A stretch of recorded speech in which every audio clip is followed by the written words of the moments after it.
Hello everyone, this is Chef Love and we're going to make an easy from scratch ramen with dumplings. Here's my mise en place. We're going to get started with our broth. Now this recipe is loosely based off of my favorite Ichiban ramens, which is a miso ramen.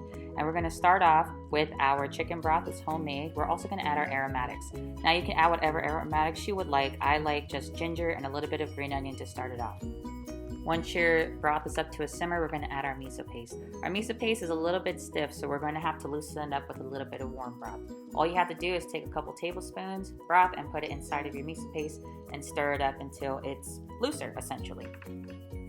Once your miso is nice and dissolved, add it right back into the simmering broth, but be careful not to overboil the miso. It'll start to separate, but if it does, all you got to do is mix it back in. No big deal. Once your broth is nice and incorporated, set it to the side and we're going to start boiling our noodles. You can boil whatever of your favorite noodles that you have on hand. You can find a variety of different noodles at international markets, and a lot of big chain grocery stores definitely have a variety now more than ever. Just to be sure to follow instructions on your package. I'm going to put my noodles right into my bowl and then I'm going to start cooking my dumplings for about 3 or 4 minutes until they're fully cooked, and also blanching my vegetables, my bok choy and my inaki mushrooms for a few seconds. Now we're ready to assemble our ramen bowl. This is where you can get creative with all different types of toppings. I tend to like my ramen a little bit more on the soupier side, so of course I ladle on a lot of the broth. I'm also going to add a lot of the different flavorings and even maybe some spices. I'm going to add my vegetables to my bowl, and this again is where you can be really creative on how you decorate your bowl.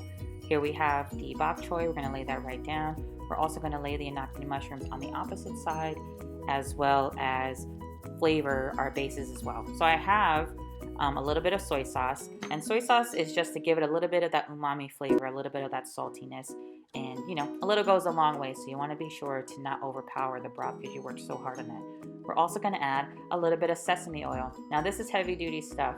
Sesame oil, little goes a long way, just a little bit, maybe like a 1/4 teaspoon. And of course my homemade chili oil. Chili oil is super easy to make. You can, put as little or as much as you want. I like mine spicy, so I definitely pile it on there.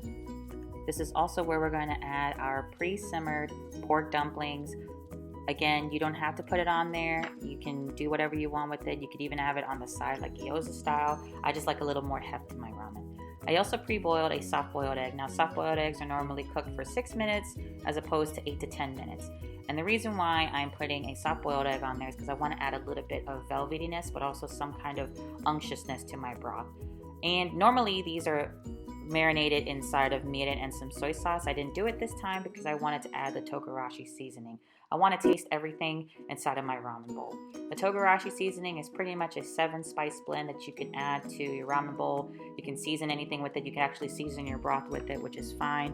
I'm also going to add a little bit more garnish to my ramen. Some red pepper flakes, nori, some green onions. It adds a little bit of flair and a little kick of flavor at the end, which is really awesome. A bowl of ramen can definitely be seen as a canvas. It's a blank slate for you to be creative with whatever toppings or whatever type of accoutrements you want with it.